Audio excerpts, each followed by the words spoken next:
ကျုံးကတာပင်လေဆက်ဆိုတော့ဒီကိုရောက်လို့ရှင်သေးကြတယ်ပင်လေစားတော့စားအေးပေါ့ဒါပေမဲ့ပင်လေစားဆိုတော့ကျွန်တော်ကနန်းနေပါပင်လေကနန်းနေပင်လေထဲမှာမရှိရမှာမဟုတ်လားအေးလေပင်လေကနန်းမှာလို့ပင်လေထဲရှိရပေါ့ဟိုးနောက်ကကုန်းပေါ်မှာပင်လေကနန်းကြီးတစ်ကောင်ငါတွေ့ခဲ့တယ်ပင်လေကနန်းကြီးတစ်ကောင်ဒါလည်းငါပေါ့သွားတာဟဲ့လားကဲကလေးတွေကဒီမှာစလိတ်တော့ငါလည်းအားနာပြီးဟိုးဘက်သွားတာပင်လေကနန်းကြီးအဲ့မှာတွေ့ခဲ့ဟုတ်လားသူကလည်းလူတော့ခလာဖန်အဲ့ပင်လေကနန်းကြီးဘယ်လောက်ရှိလဲပင်လေကနန်းကြီးပဲလူလောက်ရှိတာငါမကြောက်တော့ပင်လေကနန်းကြီးအများဆုံးရှိတယ်တော့ပေါ့မဲရလဲ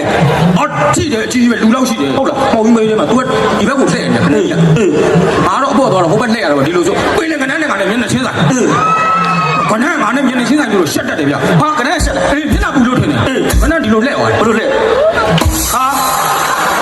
အဲ့ငါဒီကနန်းဘောင်းနေရှက်နေတော့ဟိုဘက်ကနေငါပတ်ချ